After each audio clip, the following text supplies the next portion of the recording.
Hello.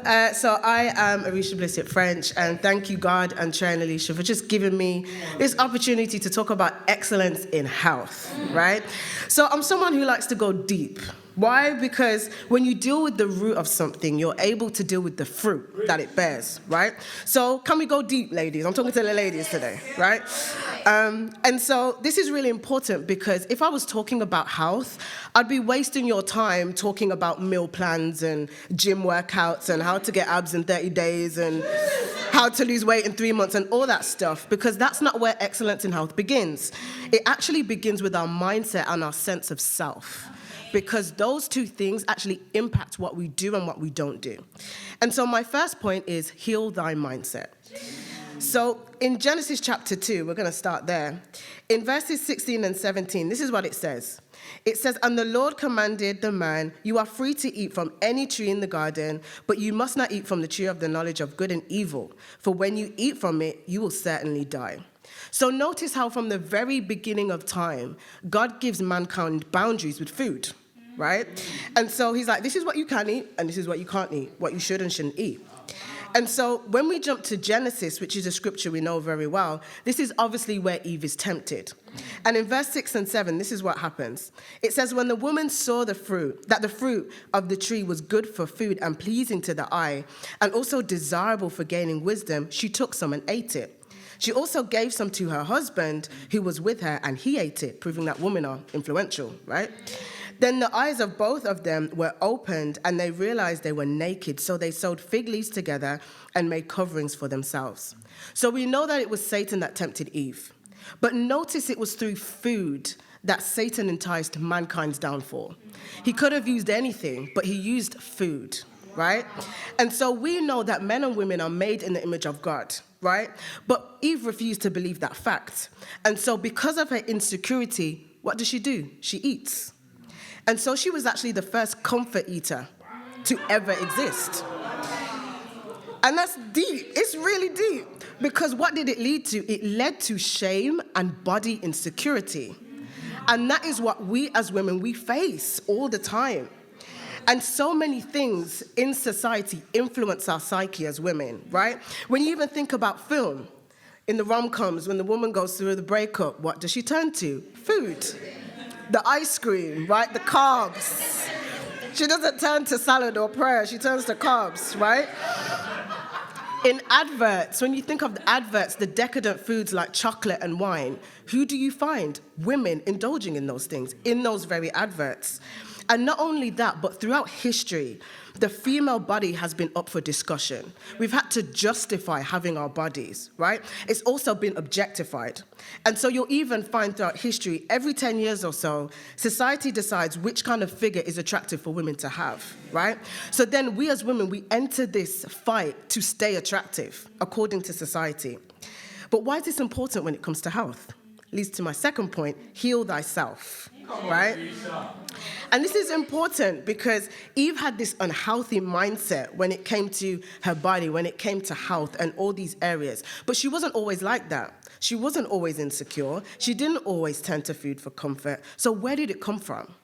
And if we were surface level today, I would say, Satan, don't believe the lies of Satan. Ladies, have a good night. Eat salad. That's what I would say, literally. But we need to go deeper, because this is what Satan did. To destroy her sense of self and her health and her well-being, Satan created specific situation of insecurity that would taint Eve in terms of her relationship with food, her relationship with her own body, and ultimately God, right? And so for the women here today, what about you? What specific situations has Satan created in your life to lead you to feel insecure about your own body? Or lead you to think that if I was just 10 pounds lighter, maybe I'd get that brother's attention, or maybe if I just went to the gym, maybe I'd be more attractive? Was it those family members who constantly criticize you for your weight? Oh, you're too skinny, you need to eat more. You're too fat, you need to eat less, right? Was it that ex-partner who made those sly comments about how you looked or how about your body looked? Was it those bullies at school calling you names? Was it constantly reading or showing magazines about a certain woman having a certain figure? Or was it being physically or sexually abused? where you now despise the very body that was taken advantage of, because that's very real. And for me, you see the old me on the screen, right? And that me was bullied and criticized as a child for years. I was fluffy. I had rolls, guys. I was too fat, you know. The clothes that I wore, I was constantly shamed for and criticized for. I hated my body, right? I'd get compared to my slimmer counterparts. The boys at school would go for the slimmer friends, and I'd sit there as a teenage girl like, man, who's gonna love me, right? And even the guy that I allowed myself to date in the world would constantly talk about other women, constantly talk about other women's bodies. So I would crave his attention and never get it. And as women, we want male attention. We gotta call that out. Because as much as we wanna be independent and hyper-independent and all that kind of stuff, what we really want and need is love and reassurance. And what we look for that in food, and we look for that in our pursuit for health. And so now it comes to, okay, how do we practically get to the heart of excellence in health? This is how we do it, and this is how I did it, right? Because excellence in health doesn't start in the gym.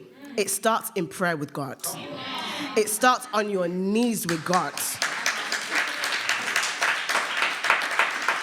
And it starts really assessing your heart when it comes to yourself. And so for the practical, this is what I want you ladies to do. You're going to get some alone time with God, and you're going to get a piece of paper and a pen, and you're going to write 0 and whatever age. You're going to draw a timeline. And on that timeline, as far back as you can remember, every situation, comment, feeling, experience that you've ever felt about your body, your health, your appearance, your hair, everything. And when you complete this timeline, you're going to see a pattern. And you're going to see what are actually the roots of your insecurity. And through that, you're going to share that with God. You're going to share that with your discipler or your household team leader. And you're going to start to heal. Because you can't spell health without the word heal. So how do you get healthy? You heal. That's what you do. And so when you focus on healing, you not only are going to be excellent in health for 2023, but for the rest of your life. To God be all the glory.